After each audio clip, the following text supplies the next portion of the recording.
It was an autumn night, one of those when the cool air brings with it a scent of rain.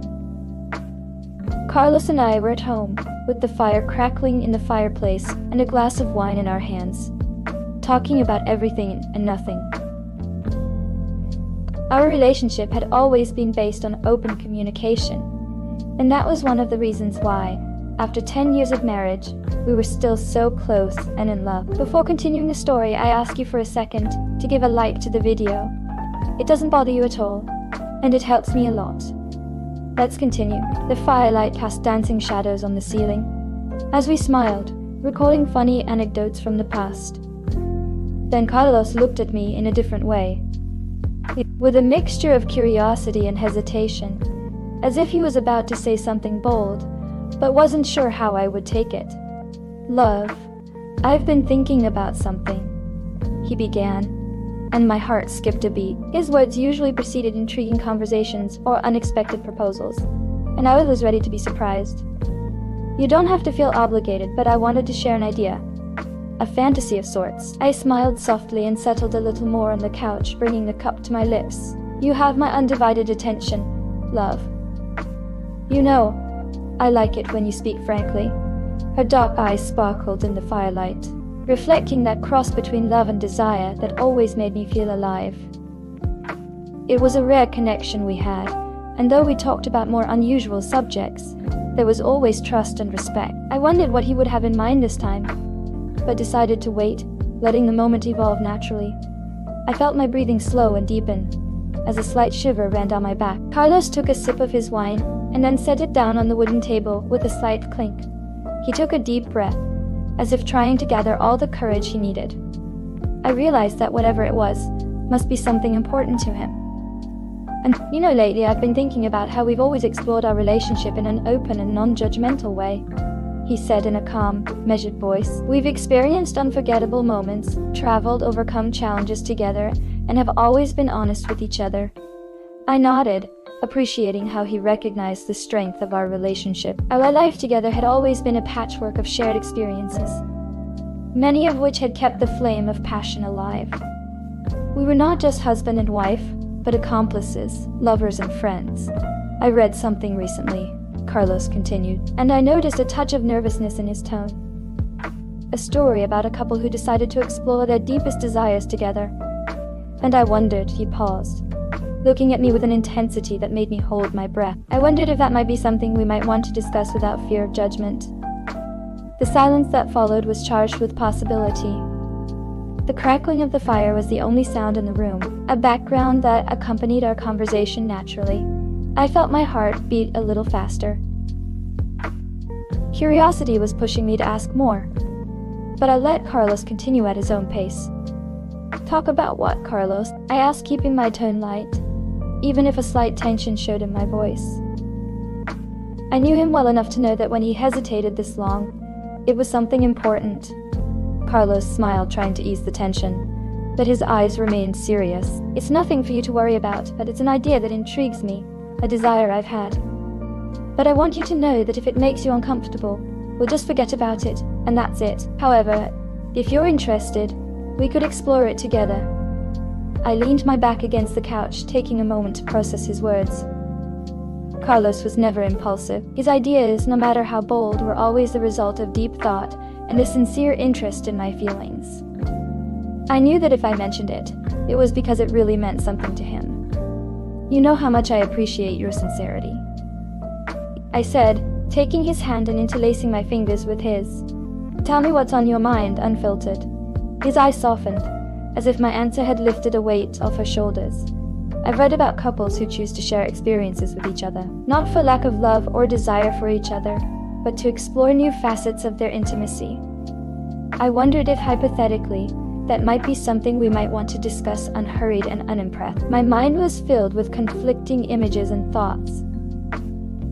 The idea was unusual, yes, but the way he presented it so delicately made me feel safe. It wasn't an imposition or a direct request, just an invitation to explore a new and unexpected topic. Our relationship had always been based on freedom of expression, and I liked the idea of being able to discuss it without fear. Still, It was uncharted territory for me, and I felt it was a step towards something I had never considered. I was surprised to realize that I was open to the conversation, even if it was only as a possibility. I settled back, letting my mind relax, and open to the idea. I had never thought about it before. I responded slowly, choosing my words carefully. But I like that you put it in such a transparent way. Is it something you'd really like to explore? Carlos nodded, his gaze full of tenderness warming my heart. Only if you wanted. I would never do anything to make you uncomfortable, you know that. I smiled, a little amused by the seriousness with which he approached the subject, but also relieved. The fire was still crackling, and the night was advancing silently outside the window. I knew that this conversation was only the first of many others, and that we were going to explore our feelings together, step by step, without losing sight of what united us: mutual respect and love. The days that followed, the idea floated between us, sometimes mentioned in a subtle way and other times just hovering in the air. In those shared silences, it wasn't a sense of uneasiness, but rather of curiosity, a kind of latent excitement. Carlos, true to his way of being, never pushed. He gave me all the time I needed to reflect and assimilate the idea. One night, while we were having dinner together and soft music was playing in the background, Carlos gently broke the silence. I was thinking that, if you're still interested, we could consider meeting someone we trust, someone who understands our boundaries and values our relationship. I took a sip of my wine and felt the warmth of the liquid slowly go down my throat. His words echoed in my mind. I knew he was right. If we were going to explore this terrain, we needed to do it safely and with people who were respectful. The idea bothered me with a mixture of anticipation and giddiness, but I couldn't deny the spark of excitement that was beginning to ignite in me. We could do that, I answered at last, groping my own emotions as I spoke. Meeting someone with no strings attached just to see how we feel.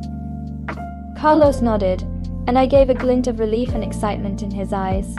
Over the next few weeks, our conversations became more specific, full of details and shared reflections. Finally, Carlos suggested two friends of his, Javier and Mateo, people he trusted completely, and with whom he had already discussed our idea. At first, the idea of sharing something so intimate with acquaintances made me nervous. But when I saw them during an informal dinner organized by Carlos, I noticed that the tension dissolved quickly. Javier and Mateo were attentive, respectful, and showed a clear understanding of our limits and expectations. The night we decided to take the plunge arrived. I prepared carefully, feeling the anticipation in every gesture. As I lit candles that filled the room with a warm, soothing aroma, soft music and the crackling of the fire created an enveloping atmosphere. Carlos watched me from across the room with a supportive smile that made me feel safe and valued. When Javier and Mateo arrived, the conversation flowed naturally, accompanied by laughter and glasses of wine.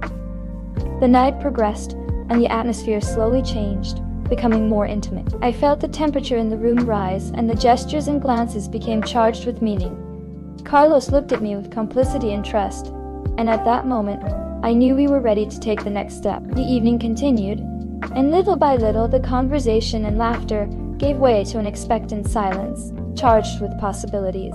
Javier approached first. His movements were slow and calculated, as if he were following an unwritten choreography. He put a hand on my arm and looked into my eyes, seeking my approval. I felt a shiver run through my body, not of nervousness, but of anticipation. My gaze strayed to Carlos, who was sitting on the couch nearby. His eyes followed me, filled with a mixture of love, desire, and trust. I nodded slightly and watched as a quiet smile came across his face. Matthew, ever observant and attentive, joined us just as gently. There was a quiet understanding between us all. Every gesture was respectful, every movement careful. Carlos remained a serene spectator. His gaze never left mine, and in it I saw something that surprised me: pride and complicity. It was not just a matter of observing, but of participating emotionally in an experience we had both decided to explore together. As the evening progressed, the gestures and touches became more confident and fluid. I felt my breathing quicken and the heat rise in my skin. Every time my eyes met Carlos, There was a connection that enveloped everything, like a constant reminder that this was an extension of our love and not a break in our relationship. Every smile of his gave me the certainty that we were exactly where we wanted to be. Suddenly, an unexpected sound broke the moment. The doorbell. We looked at each other in surprise, and the mood changed for an instant. Carlos stood up with a nervous smile and went to see who it was. The moment of pause made the anticipation grow, and I felt my heart pounding. I heard Carlos' voice exchange a few words with someone in the doorway before turning back. It was just the neighbor, he needed a tool, he said, letting out a laugh that eased the tension in the room. Javier and Mateo laughed too, and the moment resumed, but now with an extra spark of excitement, as if that little incident had increased the intensity of the experience. The warmth enveloped us again, and the intimacy grew even more. Carlos from his place gave me a look that seemed to tell me without words, "It's all right, go ahead." And so I did, feeling freer and more confident than I had imagined possible. The night went on, and the little incident with the neighbor became an anecdote we would all remember with a smile. But what came next marked a turning point in the evening. Javier moved a little closer. His touch was now firmer, more confident, and my breathing quickened as I felt the tricity of the moment. Mateo, who until then had been to one side, joined in with the same delicacy, complementing the synchrony of gestures and glances. Carlos, who watched from the sofa, maintained a serene countenance, but his eyes said it all. There was not a trace of insecurity or jealousy, only a gleam of complicity and shared desire. It was as if he was living the experience through my sensations, and that bound him even more to me in that instant. Minutes turned into hours, and the room filled with muffled laughter, whispers, and complicit glances. The atmosphere was a mixture of adrenaline and tenderness, where every gesture felt amplified. Candlelight flickered, casting dancing shadows on the walls, and the warmth in the room intensified with each shared moment. Suddenly, Carlos stood up and approached, taking my hand and looking into my eyes. "Everything all right, my love?" he asked in a whisper, with a smile that gave me even more assurance. "Yes, everything perfect," I answered, squeezing his hand and feeling how a new shiver ran through my body. His close presence made me feel more complete, more connected to him, and I confirmed that what we were experiencing was much more than a simple physical act. It was a celebration of our trust, our unwavering love, and our ability to explore the unknown together. The moment became even more intense when Javier, with a careful gesture, paused and looked at Carlos, waiting for his signal. Carlos nodded, and I could see in his gaze a deep understanding, as if each of us knew exactly what this meant for the others.